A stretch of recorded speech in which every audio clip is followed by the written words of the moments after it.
विशेष बलों को चोरी की नकदी से भरी एक दीवार मिली, लेकिन यह उससे कहीं अधिक था। पूरा कमरा असल में एक विशाल तिजोरी था और एक दीवार के पीछे एक और दीवार थी। पैसों की निरंतर आवक ने इन अनुभवी सैनिकों को भी अस्त व्यस्त कर दिया। वे बार बार चक्कर लगाकर नकदी को तहखाने में ले गए। ट्रक पूरी तरह से भरे हुए थे। पीछे हटने का समय आ गया था, लेकिन दस्ते के नेता ने रुकने से इनकार कर दिया। वे दीवारें तोड़ते ही रहे। उसने अपनी जिंदगी में कभी इतना पैसा नहीं देखा था, जब तक कि उसके साथियों ने आखिरकार उसे रुकने के लिए मना नहीं लिया। फिर वे निष्कासन बिंदु की ओर बढ़े। निर्धारित विमान समय पर पहुंच गया, लेकिन जैसे ही वे पैसे के बैग विमान में लादने लगे, मुसीबत आ गई। वजन विमान की क्षमता से कहीं अधिक था। चोरी की गई नकदी कुल $300 मिलियन थी, जिसका वजन 3 टन था। फिर भी उन्हें एंडीज पर्वतों के ऊपर से उड़ान भरनी थी, जहां ऊंचाई 6000 मीटर तक पहुंचती है।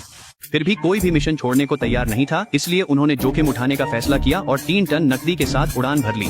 सुरक्षा के लिए उन्होंने 500 मीटर की ऊंचाई बनाए रखी, लेकिन जैसे ही वे पहाड़ों के करीब पहुंचे, चढ़ाई के दौरान विमान हल्का सा हिलने लगा।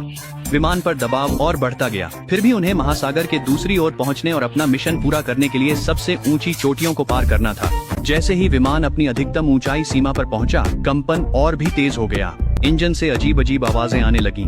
जिंदा रहने के लिए उनके पास खिड़की से $100 मिलियन फेंकने के अलावा कोई विकल्प नहीं था। वजन कम होते ही विमान ने तेजी से ऊंचाई पकड़ ली। वे लगभग चोटी पार करने ही वाले थे कि अचानक विमान ने तेजी से नीचे की ओर गोता लगा दिया।